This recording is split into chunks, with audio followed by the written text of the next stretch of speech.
the moment Senator Rick Scott opened his mouth to attack Congresswoman Jasmine Crockett. He believed he had found an easy target as the 61-year-old Florida Republican called a 33-year-old Texas Democrat inexperienced and unqualified in front of a packed committee room. Yet what followed left Scott speechless and transformed Crockett into a viral sensation overnight Scott thought his decades in politics would. Intimidate the young first-term representative, but he was dead wrong. Because what Crockett unleashed did not merely silence him, exposed everything flawed in his political career, and left the chamber in stunned silence to understand why this confrontation exploded with such force. One must first know who these two figures are, and why the clash carried so much weight. Rick Scott represents the very image of the entrenched career politician disliked by many. He has served in the Senate since 2019. After spending 8 years as Florida's governor, and before that, amassed a fortune in healthcare now exceeding $200 million, his reputation is built on an aggressive conservative style and a pattern of talking down to younger Democrats, particularly women of color. He relies on intimidation, using his wealth of stature and his experience to diminish opponents, and has grown notorious for interrupting newer members and dismissing their ideas as naive or unrealistic. His supporters hail him as a strong conservative, but his critics view him as a detached millionaire blind to the struggles of ordinary Americans. His tactics are not random but calculated, as he deliberately targets those he thinks cannot fight back, effectively turning hearings into stages for political put-downs and reminders of his seniority. His fortune allows him to dismiss concerns that ordinary families live with, such as student loans or health care costs, and this disconnect has long been reflected in his policies as governor, where he championed tax breaks for the wealthy and corporations while cutting education, healthcare, and social services, and imposing restrictive voting laws that hit working families and minority communities hardest. Facing him is Jasmine Crockett, who embodies a new generation that unsettles establishment figures like Scott. At just 33, she is a freshman congresswoman from Texas determined to shake Washington. She built her career as a civil rights attorney, defending working families and marginalized communities, and while Scott may have believed her to be a naive newcomer, he failed to grasp that Crockett is no stranger to power or condescension. She has spent years in courtrooms standing up to people who underestimated her, and she carries into Congress the same quick-wit, sharp intellect and fearless resolve, with absolutely no tolerance for the belittling behavior that men like Scott believe will silence their opponents. Crockett's background stood in stark contrast to Scott's privileged path, because she grew up in a working-class family in Texas, where her mother worked multiple jobs just to keep food on the table, and where every opportunity she had came through determination and sacrifice. She worked her way through college and law school, carrying the weight of student debt that she only recently managed to pay off. And unlike Scott, who was born into comfort and later amassed a fortune, Crockett had to fight for everything she achieved as a civil rights attorney. She specialized in cases of workplace discrimination and police misconduct, giving voice to clients dismissed and intimidated by powerful institutions. Has sharpened her ability to research with precision present facts clearly and stand firm no matter how formidable her opponent might appear. What made her particularly effective was a fusion of her legal training with her political instincts. She knew how to build a case step by step and deliver cross-examinations that left no room for escape. But she also had the gift of speaking plainly in ways ordinary Americans could relate to, avoiding the jargon that often alienates people from politics. The stakes in her clash with Scott went far beyond the two of them.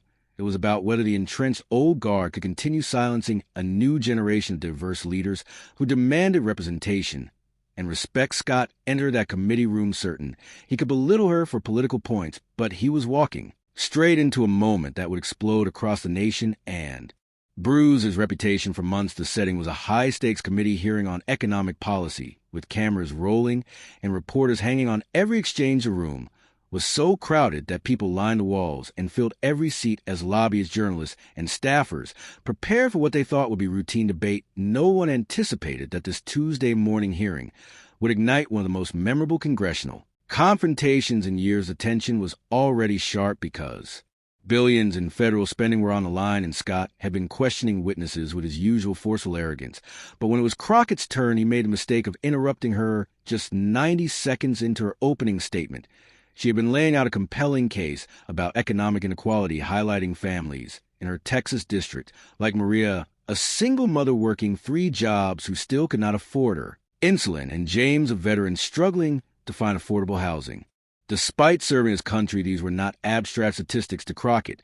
They were living, breathing people whose survival was directly tied to the policies under review, yet Scott waved his hand and cut her off, dripping with condescension, as he told her she might be confused about economic policy and should stick to questions she was qualified to ask. The room fell silent as heads lifted in shock and even Republicans shifted uncomfortably at the blatant breach of decorum interrupting a colleague's opening remarks was already a serious violation, but the manner in which Scott dismissed her carried a heavy undertone of arrogance and disrespect. Crockett froze for only a second before narrowing her eyes and offering a slight, knowing smile, the kind that lawyers give when they know their opponent has already lost. She told Scott calmly that she had not finished her statement, but since he seemed so eager to discuss qualifications, perhaps they could do that. Scott leaned back smugly, misreading her composure as deference, and doubled down by saying he had been working on economic policy since he was still in high school, and perhaps it was best to let the adults handle the complex issues. Audible gasps spread to the gallery as his words landed with their full weight. Everyone in the room understood the racial and gender implications behind his dismissal, and the air filled with murmurs as committee members shifted, uneasily realizing they were about to witness something.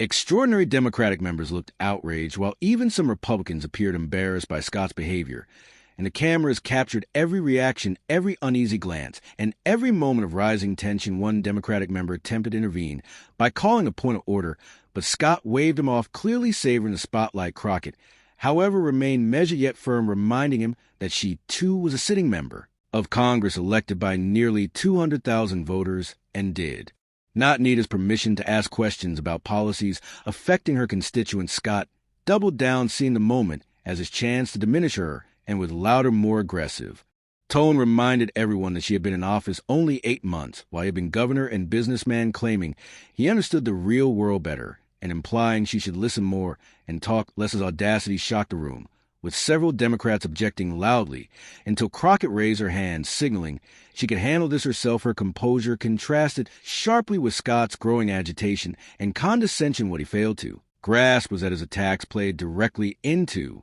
Crockett's hands, as her years as a civil rights attorney had taught her that personal attacks meant desperation. She replied evenly that since he wanted to discuss accomplishments and real-world experience, that would be an excellent topic. Scott misread her tone as weakness and pressed harder, mocking her as a social media politician lacking substance and relying on diversity initiatives to advance. His insult revealed his complete misunderstanding of her background. For Crockett had built a career on hard-fought victories in courtrooms, not on online popularity. By shifting from policy to personal attacks, Scott had stepped into her arena, and she was ready to dismantle him piece by piece. Crockett calmly reached for a folder she had brought to the hearing, a carefully prepared dossier known among her staff as the accountability file, compiled with weeks of research into voting records, finances, and hypocrisies. It was a lawyer's preparation sharpened into political weaponry. The room fell into absolute silence as cameras zoomed in on her, flipping the pages, and staffers froze, sensing something historic was about to unfold in stark contrast to Scott's reliance on intimidation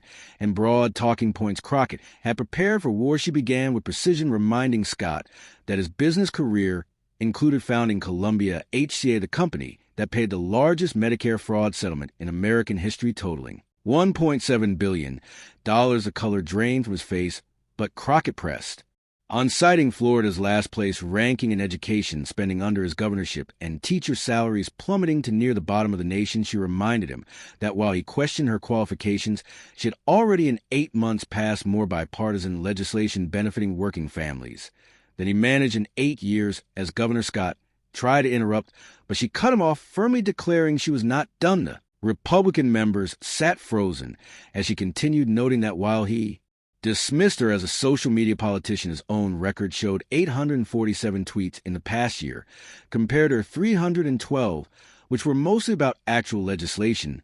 She then hit him harder, revealing that his net worth had risen by $40 million during his time in office, while median incomes in Florida stagnated, leaving a stark question of whose real world he actually understood. The room was so silent that only cameras and the hum of the ventilation system could be heard as Scott sat pale and shaken. Then Crockett delivered the devastating final blow, reminding him that he'd come to embarrass a young black woman from Texas, but she had come to Congress to work, and unlike him, she was already delivering results. She told him perhaps he should spend less time questioning her qualifications and more time explaining to his constituents why it failed him so completely, and that at this rate her one term would surpass his entire political career. The committee room erupted. Democrats burst into applause while Republicans sat in stunned silence, and Scott looked physically struck, his hands trembling as reporters and staffers stared in disbelief, already pulling out their phones to share what they knew would spread across the internet within minutes.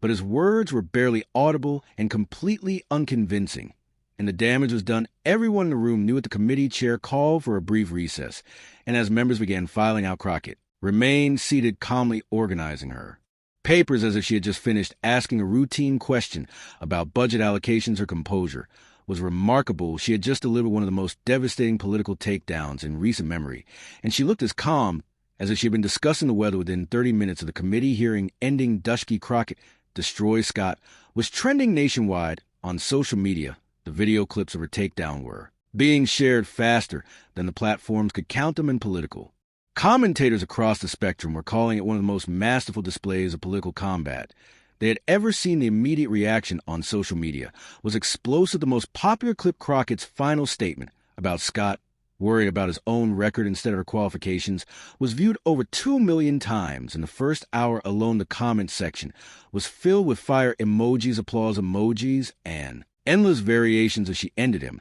And that man has a family. Progressive accounts were having a field day. One popular tweet read, "Jasmine Crockett just gave a masterclass in how to handle condescending old men in politics that was surgical." Another said Rick Scott thought he could bully a young black woman and instead got absolutely destroyed on live television. You love to see it. But the reaction was not limited to predictable partisan responses.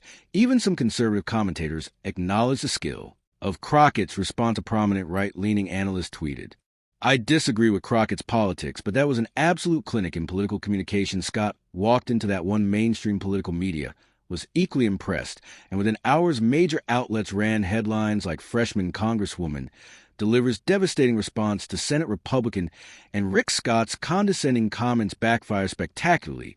But the real impact was in the halls of Congress. Democrats reached out to Crockett's office to congratulate her, while Republicans were notably silent. Longtime observers noted they had never seen a freshman member of Congress command that level of respect and attention so quickly. For Rick Scott, the aftermath was a political disaster. His office attempted to control the damage with a statement claiming his words were taken out of context and that he respected all colleagues, but the attempt only fueled more mockery. Florida newspapers, usually supportive, were unusually harsh. The largest paper ran an editorial titled "Senator Scott's embarrassing display," calling his behavior a poor reflection of Florida's representation in Washington. Even worse, several Republican senators privately expressed frustration, saying he had handed Democrats an easy victory. One senator anonymously told reporters Rick stepped in it big time.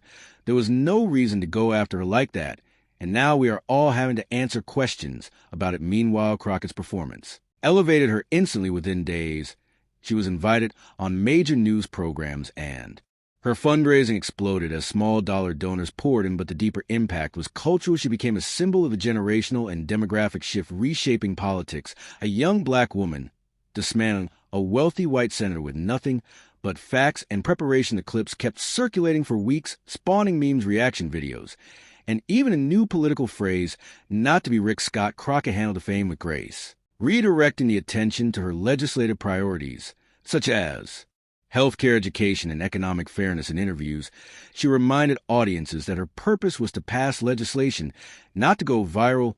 Yet her skillful response